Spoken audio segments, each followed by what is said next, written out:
আসসালামু আলাইকুম। আমি আজকের ব্যাংক রিকনসিলিয়েশন ক্লাসে আপনাদের সবাইকে স্বাগত জানাচ্ছি। ব্যাংক রিকনসিলিয়েশনের এটি হবে প্রথম ক্লাস। ব্যাংক রিকনসিলিয়েশন শুরু করার আগে আমরা এর প্রক্রিয়াগুলো একটু দেখে নিব আজকে। আসুন তাহলে দেখা যাক কিভাবে আমরা ব্যাংক রিকনসিলিয়েশন করব। আপনারা দেখতে পাচ্ছেন এখানে আমার একটি বিজনেস ব্যাংক অ্যাকাউন্ট দেখাচ্ছে। ধরুন আমরা সেই বিজনেস ব্যাংক অ্যাকাউন্টটি রিকনসিলিয়েশন করব।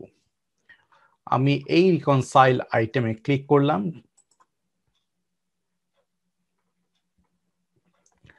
আমরা ব্যাংক রিকনসিলিয়েশন শুরু করার আগে আমরা এই প্যানেলটির প্রত্যেকটি বিষয় সম্পর্কে একটু জানার চেষ্টা করব, কোথায় কি আছে। আচ্ছা, প্রথমত আমরা এখানে দুইটি ব্যালেন্স দেখতে পাচ্ছি, একটি স্টেটমেন্ট ব্যালেন্স, একটি ব্যালেন্স ইন জিরো। আপনারা একটু মনে রাখুন, এই দুইটি ব্যালেন্স নিয়ে আমরা একটু পরে কথা বলবো। তার আগে আমরা অন্যান্য বিষয়গুলো দেখে আসি। প্রথমত আপনি একটি ট্যাব দেখতে পাচ্ছেন, যে ট্যাবে বলা হচ্ছে রিকনসাইল 29। দ্যাট মিনস এখানে 29 ব্যাংক ট্রানজাকশন আছে যেটি রিকনসাইল করা হয়নি। এখানে লেফট পাশে যেটি আপনি দেখতে পাচ্ছেন সেটি হলো মূলত আপনার ব্যাংক স্টেটমেন্ট। সেই ব্যাংক স্টেটমেন্ট যেটি আপনি হয়তো ম্যানুয়ালি আপলোড করেছেন অথবা ব্যাংক ফিড হচ্ছে।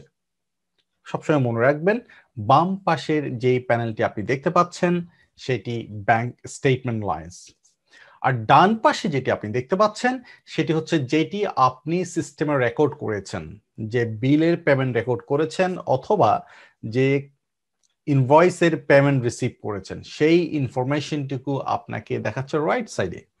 আচ্ছা, সেকেন্ড ট্যাব আপনারা দেখতে পাচ্ছেন ক্যাশ কোডিং। এটি ব্যাংক রিকনসিলিয়েশনের সাথে রিলেটেড না, আমরা এটি আজকে আলোচনা করব না। এরপর আপনি দেখতে পাচ্ছেন ব্যাংক স্টেটমেন্টস। এই ব্যাংক স্টেটমেন্টসটি খুব গুরুত্বপূর্ণ। আপনারা এখানে দেখতে পাচ্ছেন অনেকগুলো ব্যাংক ট্রানজাকশন লাইন্স। আসলে এটি সেই ব্যাংক ট্রানজাকশন যেটি আপনি ম্যানুয়ালি আপলোড করেছেন অথবা যেটি ব্যাংক থেকে ডিরেক্টলি ফিড হচ্ছে, রেগুলার ট্রানজাকশন আপলোড হচ্ছে, এটি হচ্ছে সেই ব্যাংক স্টেটমেন্টস। অর্থাৎ আপনার অরিজিনাল ব্যাংক স্টেটমেন্টসটি যা আছে সবগুলো এলিমেন্টস এখানে থাকার কথা, সবগুলো ট্রানজাকশনস এখানে থাকার কথা। আপনি রাইট পাশে দেখতে পাচ্ছেন সোর্স ইম্পোর্টেড। ইম্পোর্টেড মিনস এখানে এটিকে ম্যানুয়ালি আপলোড করা হয়েছে। যদি এটি ব্যাংক থেকে ডিরেক্ট ফিড হতো তাহলে সেটি সোর্সের জায়গায় লেখা থাকতো। এবং আপনি পাশে দেখতে পাচ্ছেন স্ট্যাটাস লেখা আছে আনরিকনসাইলড। দ্যাট মিনস এটি রিকনসাইল করা হয়নি। রিকনসাইল করা না হলে আনরিকনসাইল লেখা থাকবে এবং রিকনসাইল করা হলে রিকনসাইল করা লেখা থাকবে। এর পরেরটি আপনি দেখতে পাচ্ছেন অ্যাকাউন্ট ট্রানজাকশন। এই অ্যাকাউন্ট ট্রানজাকশন হচ্ছে যেটি আপনি সিস্টেমে রেকর্ড করেছেন, যেটি আপনি জারোতে রেকর্ড করেছেন। যেমন ধরুন আপনি গেটওয়ে মোটরস প্রথম ট্রানজাকশনটা নিলাম। গেটওয়ে মোটরসে আপনি ট্রানজাকশন পেমেন্ট রেকর্ড করেছেন, ঠিক আছে? এই যে পেমেন্ট, আমি পেমেন্ট রেকর্ড করেছি, পেমেন্ট ডেট হচ্ছে এটা। এই 449 এটা ছিল ইনভয়েস নাম্বার। সেই ইনভয়েসের এগেইনস্টে এই পেমেন্টটা আমি রেকর্ড করেছি 41135। এই সেই পেমেন্ট। এদিকে কর্নারও বলা আছে এটা আনরিকনসাইলড। সেই পেমেন্টটি মূলত এখানে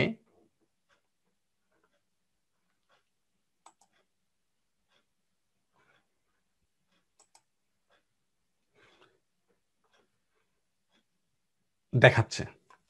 অর্থাৎ যেটি আমি জারোতে যে পেমেন্টটি আমি রেকর্ড করেছিলাম সেটি এখানে দেখাচ্ছে। আমি যদি জেরোতে কোনো মানি ইন রেকর্ড করে থাকি, কোনো সেলস রেকর্ড করে থাকি, সেটাও এখানে দেখাবে। তাহলে এই দুইটা ট্যাবের মাঝখানে পার্থক্যটা বোঝা আপনার জন্য খুব জরুরি। ব্যাংক স্টেটমেন্ট হলো সোজাসুজি ব্যাংক থেকে যেটা ফিড হচ্ছে, যেটা ব্যাংক স্টেটমেন্ট সোজা কথায় বলা যায়। আর অ্যাকাউন্ট ট্রানজ্যাকশনস হচ্ছে যেটি আপনি জেরোতে আপনি রেকর্ড করেছেন। আপনি কিভাবে রেকর্ড করলেন? কখনো আপনি বিল পে করলেন, কখনো sales invoice money receive record করলেন, সেটি অ্যাকাউন্ট ট্রানজ্যাকশন এসছে।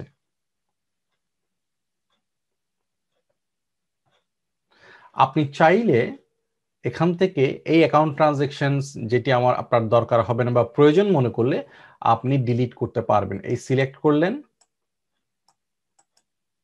এবং রিমুভ অ্যান্ড রিডু করলে এটি ডিলিট হয়ে যাবে। ব্যাংক স্টেটমেন্টও আপনি চাইলে এখান থেকে ডিলিট করতে পারবেন, কিন্তু ব্যাংক স্টেটমেন্টের ক্ষেত্রে পার্থক্যটা হচ্ছে সেটা ডিলিট করলেও ইনঅ্যাক্টিভ হয়ে যাবে, জিরো থেকে একেবারে মুছে যাবে না, সেটি জিরোতে থেকে যাবে। যেমন দেখুন, আমি ডিলিট করে দিলাম, এটি ব্যাংক স্টেটমেন্ট লাইন, আমি ডিলিট করে দিচ্ছি, ডিলিট করে দিলাম, সেটি এখন ইনঅ্যাক্টিভ হয়ে গেল, ডিলিটেড। এটি আর কোনোভাবেই আপনার জিরোতে কোনো ইম্প্যাক্ট ফেলবে না। কিন্তু যদি আপনি মনে করেন এটিকে আবার ফেরত আনা দরকার, এটি আবার রিঅ্যাক্টিভেট করা দরকার, আপনি চাইলেই সেটি রিঅ্যাক্টিভেট করতে পারবেন, রিস্টোর করতে পারবেন। আচ্ছা, তাহলে আপনি রিকনসাইল, ব্যাংক স্টেটমেন্ট এবং অ্যাকাউন্ট ট্রানজ্যাকশনের পার্থক্যটা বুঝেছেন।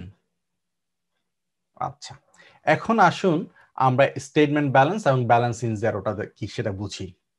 এখানে দুইটি ব্যালেন্স দেখতে পাচ্ছেন, একটি হচ্ছে স্টেটমেন্ট ব্যালেন্স আর একটি হচ্ছে ব্যালেন্স ইন জিরো। স্টেটমেন্ট ব্যালেন্সটি আসে মূলত আপনার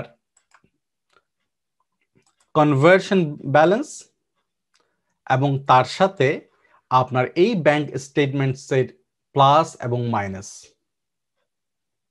আপনি যখন ওপেনিং এ, আমরা একটু যাই ওখানে,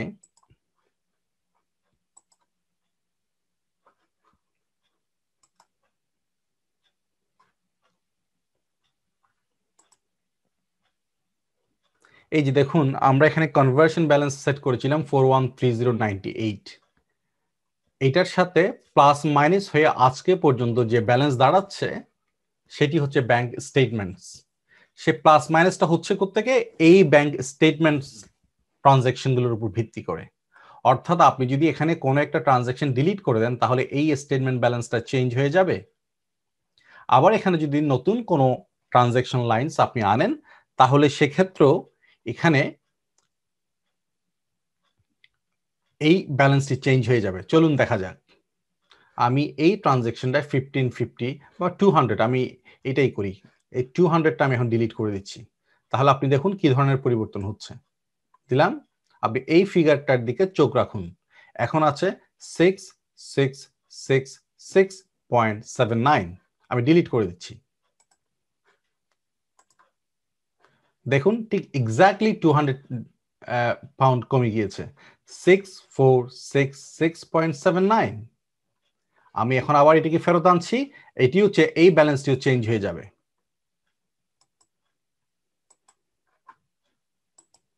দেখুন এটা আবার আগের মতো 666.79 হয়ে গেছে, 6666.79। তাহলে আপনি যেটি বুঝলেন, কনভার্সন ব্যালেন্সের সাথে স্টেটমেন্ট ব্যালেন্সের যোগ এবং বিয়োগের ফলাফল হচ্ছে এই স্টেটমেন্ট ব্যালেন্সটি।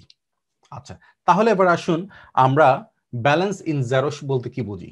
ব্যালেন্স ইন জিরো হচ্ছে কনভার্সন ব্যালেন্স, তার সাথে প্লাস এবং মাইনাস এই অ্যাকাউন্ট ট্রানজ্যাকশনটা, অর্থাৎ যেটি আপনি সিস্টেমে রেকর্ড করেছিলেন, যেটি আপনি জিরোতে রেকর্ড করেছিলেন, কনভার্সন ব্যালেন্স তার সাথে প্লাস অথবা মাইনাস হচ্ছে এই অ্যাকাউন্ট ট্রানজ্যাকশনস গুলো। অর্থাৎ আপনি এখানে কোনো ট্রানজ্যাকশন রিমুভ করে দিলে সেটি এখানেও ইম্প্যাক্ট ফেলবে, এই ফিগারটি পরিবর্তন হয়ে যাবে। চলুন আমরা দেখি। আমরা গেটওয়ে মোটরসের এই পেমেন্টটা এখান থেকে রিমুভ করে দিচ্ছি, এই যে সিলেক্ট করলাম, রিমুভ অ্যান্ড রিডু, ইয়েস। দেখুন এটিও পরিবর্তন হয়ে গিয়েছে। তবে আমি এখন সেটিকে আর ফেরত আনতে পারবো না। ব্যাংক স্টেটমেন্টস এর মতো অ্যাকাউন্ট ট্রানজ্যাকশনস এর কোনো ডিলিটেড লাইন ফেরত আনা যায় না, যদি দরকার হয় সেটিকে আবার নতুন করে রেকর্ড করতে হয়। মূলত এই স্টেটমেন্ট ব্যালেন্স এবং ব্যালেন্স ইন জিরো এই দুইটাকে সমান করাটাই হলো ব্যাংক রিকনসিলিয়েশনের মূল কাজ। ব্যাংক রিকনসিলিয়েশন শুরু করার আগে আমাদের এই ব্যালেন্সগুলো কিভাবে হলো সেটি বোঝা খুব জরুরি। সো আমি আপনাদেরকে রিকোয়েস্ট করব আপনারা ব্যাংক স্টেটমেন্ট, অ্যাকাউন্ট ট্রানজ্যাকশনস এই দুটি বিষয় ভালো করে বোঝার চেষ্টা করবেন। এরপর এখানে আমরা আরেকটি টাইপ দেখতে পাচ্ছি, রিকনসিলিয়েশন রিপোর্ট। আমরা যখন রিকনসিলিয়েশন রিপোর্টটা রান করব, ধরুন আমরা 30শে এপ্রিল 2021 পর্যন্ত ব্যাংক রিকনসিলিয়েশন রিপোর্ট রান করলাম। সেক্ষেত্রে দেখা যাচ্ছে আমার এখানে বলা হচ্ছে আমার ব্যালেন্স ইন জিরোতে আছে 253.24, আর আনরিকনসাইলড স্টেটমেন্ট লাইন্স, যেটি ব্যাংক স্টেটমেন্টস লাইন্স যেটি রিকনসাইল করা হয়নি, সে অ্যামাউন্ট হচ্ছে 1223.91, এবং স্টেটমেন্ট ব্যালেন্স হচ্ছে 970.67। এই ট্রানজ্যাকশনটি যদি রিকনসাইল করা হয় তাহলে ব্যালেন্স ইন জিরো এবং স্টেটমেন্ট ব্যালেন্স মিলে যাবে। অর্থাৎ আপনার এই রিপোর্টেই বলে দিচ্ছে কি কারণে এই দুটি ব্যালেন্স মিলছে না। এখানে আপনাকে একটি কথা মনে রাখতে হবে, এই স্টেটমেন্ট ব্যালেন্সটা আইডিয়ালি আপনার ফিজিক্যাল ব্যাংক স্টেটমেন্টের সাথে একই হওয়ার কথা।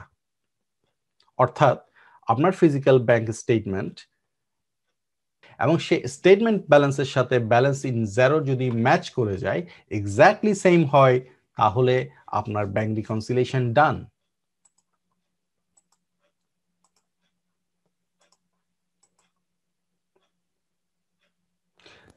যদি আপনার স্টেটমেন্ট ব্যালেন্স এবং ব্যালেন্স ইন জিরো দুইটাই যদি একই হয়, সেক্ষেত্রে এরকম দেখাবে। এখানে আপনি দেখতে পাচ্ছেন ব্যালেন্স ইন জিরো এবং স্টেটমেন্ট ব্যালেন্স 377.02 দুইটি সমান।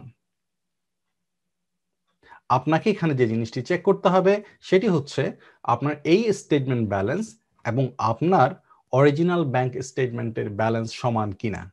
যদি তাই সমান হয় তাহলে আপনি ধরে নিতে পারেন আপনার যে ব্যালেন্স জিরোতে আছে সেটি কারেক্ট। সবাইকে ধন্যবাদ। আমরা পরের ক্লাসে ব্যাংক রিকনসিলিয়েশন নিয়ে আরো ডিটেলস আলোচনা করব।